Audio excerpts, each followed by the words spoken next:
Welcome to our channel, where the lines between reality and nightmare blur. Tonight, we delve into two spine-chilling tales of unexplained hauntings that will leave you questioning the very fabric of reality. Imagine the terror of confronting ghostly apparitions, malevolent spirits, and the unknown, all while enduring the heartbreak of a devastating breakup. As these two horrors intertwine, the fear becomes almost unbearable. Join us as we uncover the eerie experiences that plagued two individuals at their most vulnerable moments. Get ready for a journey into the darkest corners of the human psyche, where love and fear collide in the most terrifying ways. Story 1: The Elevator to Nowhere. This may sound weird, and to this day, I still have no explanation as to how this happened. The anxiety from my breakup was already pushing me to my limits, and the struggle to maintain no contact was taking its toll. Setting boundaries was supposed to help me grow, but the nights were a constant battle. Opening up to my mom about my romantic relationships had been liberating, but it didn't ease the pervasive sense of dread that haunted me. I live in a 36-story apartment building, and I was on my way to the mall to clear my head. We live on the 30th floor. I got into the lift at floor 30 and pressed the ground button, floor G. As the lift descended, I thought about how my dad had been battling his bad back, trying everything from acupuncture to chiropractic help to consultations with neurologists. It seemed like our lives were both stuck in a loop of unresolved pain. The lift door opened at the ground floor, but something was wrong. The whole foyer and lobby area looked completely different. Different couches, lights, colors. I was taken aback. I made my way to the exit, and after seeing the outside area and then looking back at the building entrance, I realized that the building wasn't the one I lived in. This building was in the same local area, not too far from mine, but I had no explanation as to how or when I got there. It all happened while I was in the lift. A chill ran down my spine. I am the kind of guy who is very skeptical and down to earth, but this still gets me. I felt a sudden urge to call my dad to share this bizarre experience, but I knew he'd probably dismiss it as a stress-induced hallucination. Instead, I decided to walk back to my actual building, hoping that the fresh air would clear my head. On my way back, I remembered a recent hookup.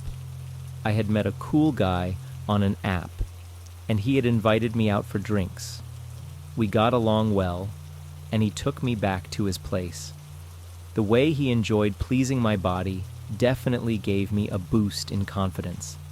It felt nice, a rare moment of escape from the anxiety that plagued me.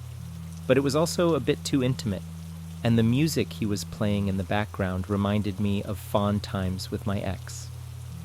Lost in these thoughts, I reached my building and hesitantly approached the lift again. I pressed the button, heart pounding. The doors opened and I stepped in, pressing 30. The ride up was agonizingly slow. I kept replaying the earlier incident in my mind, trying to make sense of it. The lift door opened to my floor, and I stepped out cautiously. Everything seemed normal. I hurried to my apartment and locked the door behind me, feeling a strange mix of relief and paranoia. I decided to do some research on strange elevator phenomena, but nothing I found seemed to fit my experience.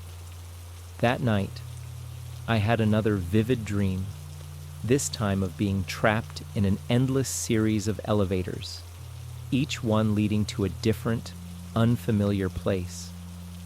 I woke up in a cold sweat, feeling more lost than ever. In the days that followed, I avoided the lift as much as possible, opting for the stairs instead.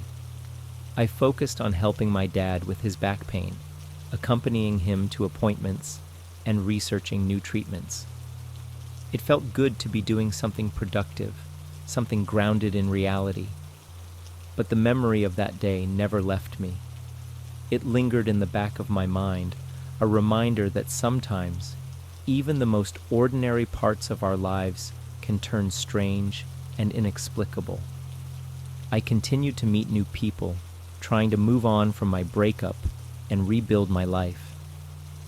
Yet, every time I stepped into an elevator, I couldn't help but wonder if it would take me somewhere unknown again. The haunting experience left a scar deeper than any breakup. It taught me that boundaries between reality and the unknown are fragile, and sometimes the most unsettling experiences are the ones that defy explanation. I kept my lights on at night, hoping that the darkness wouldn't swallow me whole, and that I wouldn't find myself lost in that eerie, alternate lobby ever again. Story 2: The Haunting of Echo Lane.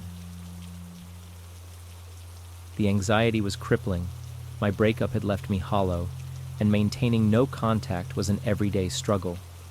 Each passing moment felt like a battle against the urge to reach out. Setting boundaries was supposed to help me grow, but the isolation was suffocating. I finally opened up to my mom about my romantic relationships. It was liberating, but it didn't make the nights any less terrifying. 2 years ago, my sister, her infant nephew, and I moved into an old apartment on Echo Lane. We later discovered it had been used as an elderly community. From the moment we moved in, there was an unsettling energy in the air. But the apartment was cheap, allowed dogs, and had a pool, so we tried to brush off the eerie vibes. It didn't take long for the weirdness to start. Shadows slithered across the walls of still rooms. Objects would vanish and reappear in different places, and the baby toys would chatter away in darkened corners. My bedroom was the worst. No matter how hot it was outside, it was always freezing. And that damned closet door, it wouldn't stay shut, no matter how many times we fixed it. Then things got worse. One morning, I woke up to find my bed had been moved several feet from the wall. My sheets were untouched, but the bed was out of place. Night terrors became my nightly ritual.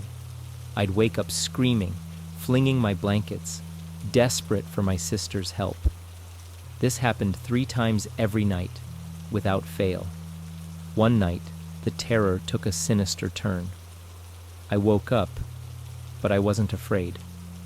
As I scanned my room, my eyes fell on the closet.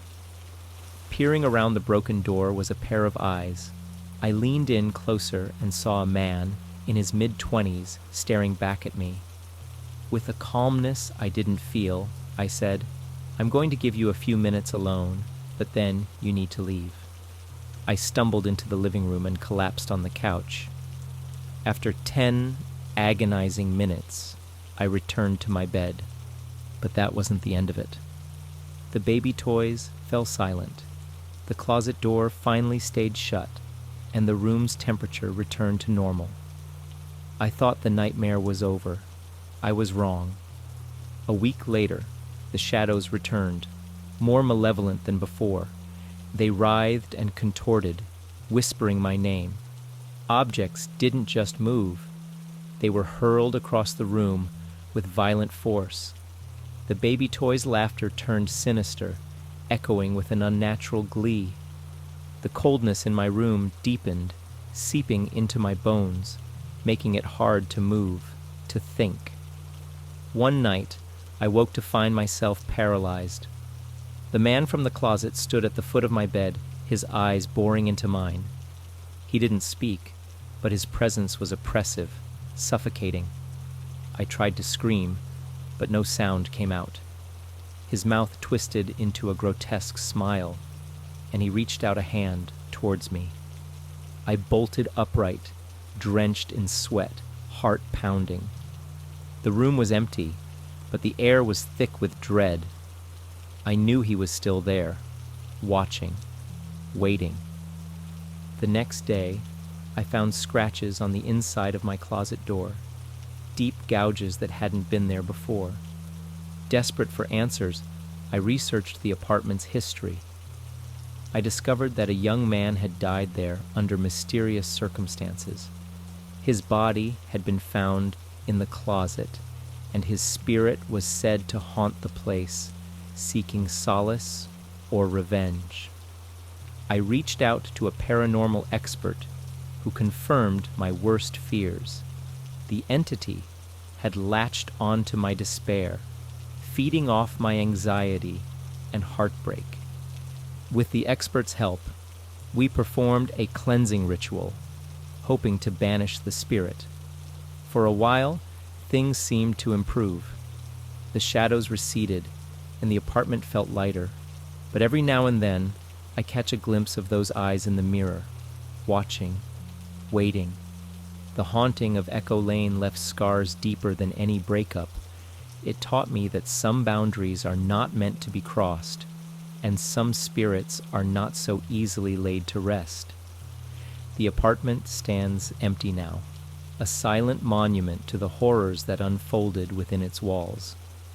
And every night, I sleep with the lights on, praying that the darkness doesn't find me again.